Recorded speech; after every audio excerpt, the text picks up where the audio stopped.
Hello, Bonnie here, pouring some wisdom into your day.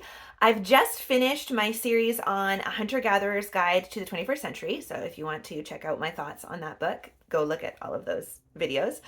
I'm not sophisticated enough to tell you that there's a link, not advanced in my YouTubing. And so my next kind of accumulation of thoughts, I thought I would do the summary of kind of another book. I'm part of a fabulous book club and we read self-improvement and development books. I can't remember how many we read a year. It sort of depends on the length of the book. And we've just finished one that has some really thought-provoking questions at the end of it. So it is Same as Ever by Morgen Housel. And it talks about how some things never change. So each chapter is a different thing that historically we should have seen coming because it never changes. And it was a great book. It was some great discussions, and there are 20 questions at the end of the book that I thought I would spend some time really thinking about and then sharing with you. And so this first video on that little series is going to be me just telling you what those questions are. So I have them typed up on my computer so I could quickly read it. So let me just bend down and get that. Ta-da! Here are the questions, and then each week I'll answer one or two. Maybe we'll see how it goes. Some of them are really easy, so I will probably start with those ones. And when I say easy, I mean easy for me. And if you wanted to join along on this and answer these questions for yourself and think about them, I think that they're really great thought exercises. You can do them in whatever order you want. And what I find easy might be totally different than what you find easy. So just however you want to do it. I will not be answering them in this order because as I was typing them up, I went, oh, that's easy. And oh, that's really hard. I'm going to have to spend a lot of time on that. So the first question, who has the right answers, but I ignore because they are not articulate? This is a big one for me. I prefer to listen to people who are very articulate. And I struggle when there's a lot of ums and has and hms and filler words, or the person doesn't have clear thoughts or anything like that. So that one is going to be a big one for me. Which of my current views would I disagree with if I were born in a different country or generation?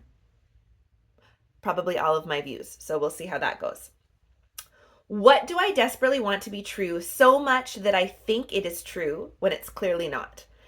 That one is going to be really hard because if you think that it's true, you're not going to question it. So I'm going to have to think about all the things that I think that are true and then take a cynical eye to them and see if they actually are true or not. And like that's kind of a brain twister. What is a problem that I think applies only to other countries, industries, or careers that will eventually hit me? First one that comes off to the top of my head there is AI. We'll see what else I come up with or what you maybe come up with. What do I think is true but is actually just good marketing? Lots of things. What haven't I experienced firsthand that leaves me naive about how some things work? Oh, well, again, lots of things. What looks unsustainable but is actually a new trend we haven't accepted yet? Oh man, I struggle with this one. I do not pick up on trends. I cannot see into the future of what is going to be cool. I wait until everyone else in the world has decided it's cool and then I take it or leave it. So that is going to be really hard. Who do I think is smart but is actually full of it? I don't know.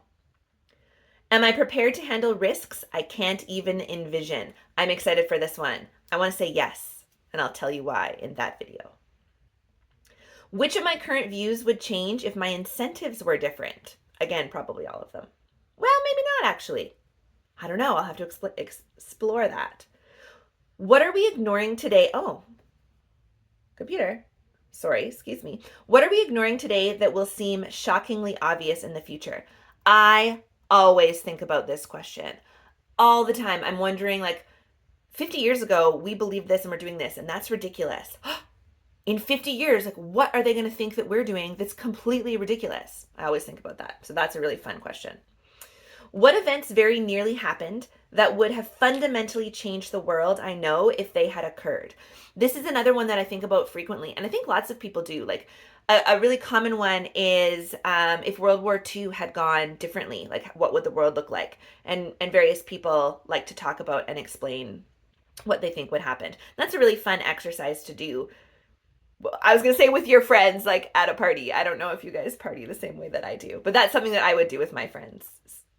Chat about those things. Some deep conversations can occur, and probably also some science fiction um, idea generating occurs that way as well when you look back, change something, and then predict the future. Okay, next question.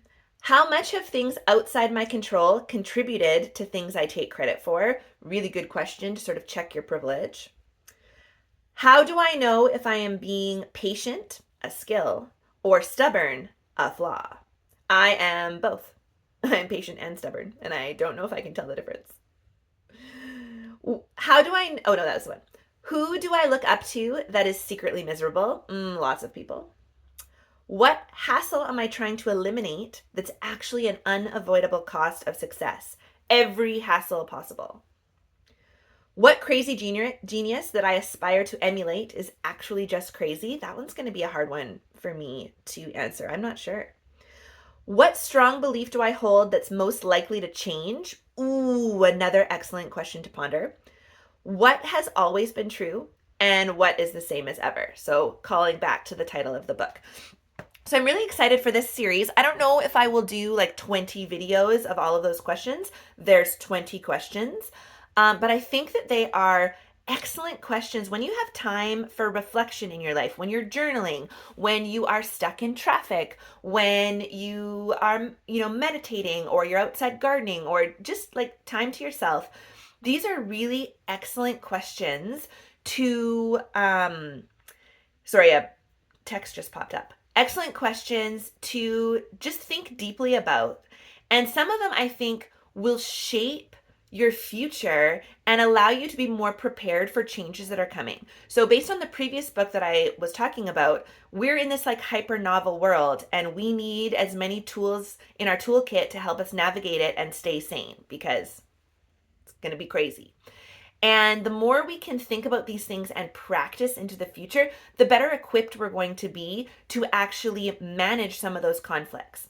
So, those are my questions that I am going to be pondering and sharing, and I encourage you to ponder and share along with me. Take care and have a magical day. Bye.